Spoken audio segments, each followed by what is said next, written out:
رحیم یار خان میں گزشتہ روز سے شہید پولیس اہلکاروں کی نماز جنازہ پولیس لائن میں ادا کر دی گئی۔ وفاقی وزیر داخلہ، پولیس اور رینجرز حکام نے بھی شرکت کی۔ شہداء کو آبائی علاقوں میں مکمل سرکاری اعزاز کے ساتھ سپرد خاک کیا جائے گا۔ دوسری جانب سیکیورٹی فورسز نے کچے کے علاقوں میں ڈاکوؤں کے گرد گھیرا تنگ کر دیا۔ تابڑ توڑ آپریشنز کے دوران حملے کے مرکزی ملزمان میں شامل بشیر شر مارا گیا۔ 2 ساتھی ڈاکو نصیر اور گدی کوش عرف منہ شدید زخمی حالت میں گرفتار کر لیے گئے۔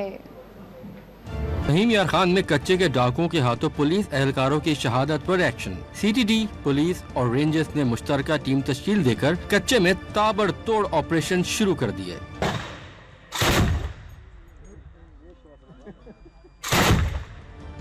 اس دوران حملے کے مرکزی ملزمان میں شامل بشیر شر مارا گیا۔ 2 ساتھی ڈاکو نصیر اور گدی گوش عرف مینا شدید زخمی حالت میں گرفتار کر لیے گئے۔ ادھر آئی جی پنجاب اعلیٰ پولیس افسران کے ساتھ زخمی اہلکاروں کی عیادت کے لیے شیخ زائد اسپتال جا پہنچے۔ انہوں نے زخمیوں کی خیریت دریافت کی۔ اس موقع پر بھی اہلکاروں کے حوصلے بلند نظر آئے۔ ٹھیک ہوں، میں الحمدللہ سب دوستوں کی دعائیں مجھے کام آ گئی ہیں۔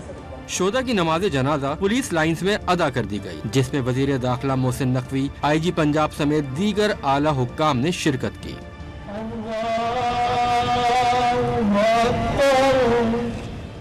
شہداء کو پولیس کے چاق و چوبند دستوں نے سلامی بھی پیش کی۔ شہید اہلکاروں کو آبائی علاقوں میں مکمل سرکاری اعزاز کے ساتھ سپرد خاک کیا جائے گا۔ گزشتہ رات رحیم یار خان کے علاقے کچا ماسکا میں ڈیوٹی سے واپس آنے والے پولیس اہلکاروں پر ڈاکوؤں نے راکٹ برسا دیے تھے، جس میں 12 اہلکار شہید اور 8 زخمی ہوئے تھے۔